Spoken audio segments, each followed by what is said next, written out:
நாம கொடுத்த 15,000த்துல மல்லிகை பொருள் எப்படியும் 9,000 வந்திருக்கும்.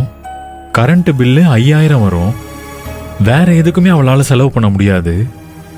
ஆனா வீட்டுல இருக்கிற எல்லாருக்கும் பாதாம் பால் கொடுக்குறா. நீங்க கொடுத்த பணத்தை வச்சு இன்னும் என்னென்ன பண்றேன் பாருங்கன்றா. எப்படி இது? வாய்ப்பே இல்லையே.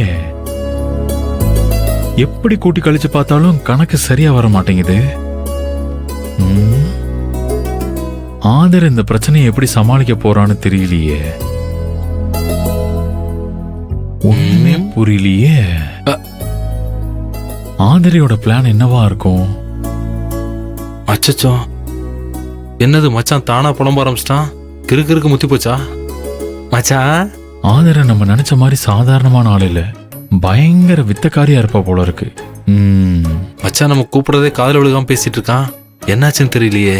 என்னவோ இருக்கு மச்சான். என்ன சாமி? என்ன மச்சான் தனியா பேசிட்டு இருக்க? அப்படியா? தனியாவா பேசிட்டு இருந்தேன்? ஆமா மச்சான், என்னாச்சு உனக்கு? சாமி, ஆதரகிட்ட குடும்ப செலவுக்கு 15,000 மட்டும் கொடுத்து ஒரு மாசத்துக்கு ஆகிற செலவை இதுல பாத்துக்கன்னு சொன்னேன்ல. அவளை டார்ச்சர் பண்ணி கடைசியா என் வழிக்கு கொண்டு வர போறேன்னு பிளான் போட்டேன்ல. ஆமா, அதுக்கு ஆதர ஆப்பு வச்சிருவா போல இருக்கு சாமி. என்ன மச்சான் சொல்ற? ஆமா சாமி, நான் ஒரு பிளான் போட்டா அதை அடிச்சு தவிடுபடி ஆக்குற மாதிரி ஆதர பிரில்லியண்டா இன்னொரு பிளான போடுறா. எனக்கு என்ன பண்றதுன்னே தெரியல. நீ கவலைப்படாத மச்சான், நான் என் மூளையை கசக்கி உனக்கு பிரமாதமா ஒரு ஐடியா சொல்றேன். நீ என்ன ஐடியா கொடுத்தாலும் அதெல்லாம் அவகிட்ட ஒண்ணும் வேலைக்கு ஆகாது. இந்த செவுத்தல் அடிச்ச பந்து எப்படி வேகமா வந்து மோத்தல் அடிக்கும், அது மாதிரி ஆதர அடிச்சுக்கிட்டு இருக்கா. 15,000 கொடுத்து அவளை அடக்கலான்னு நான் பிளான் பண்ணேன். ஆனா அதுக்கப்புறம் தான் அவளோட ஆட்டமே ஜாஸ்தியா இருக்கு. இப்ப கூட ஆதர வீட்டுல என்ன அட்ராசிட்டி பண்ணிட்டு இருக்காளோ தெரியல. வீட்ல இல்ல, ஆபீஸ்ல. என்ன சாமி திடீர்னு ஆதர வாய்ஸ்ல பேசுற? நான் இல்ல. வாங்க சிஸ்டர். ஆதர நீயா? நானே தான். சிஸ்டர், மச்சான் இப்பதான் உங்களை பத்தி பேசிட்டு இருந்தா. அப்படியா? என்ன பத்தி பேசுறதுக்கு என்ன இருக்கு? அட அதென்ன அப்படி கேட்டீங்க? மூஞ்சில குத்திரும் போடா. உங்களை பத்தி பேசுறதுக்கு என்ன இருக்கு? அட அவன் கிடக்குறான் ஆதர. நீ என்ன இவ்வளவு தூரம் வந்திருக்க? இதுக்கு தான் வந்த.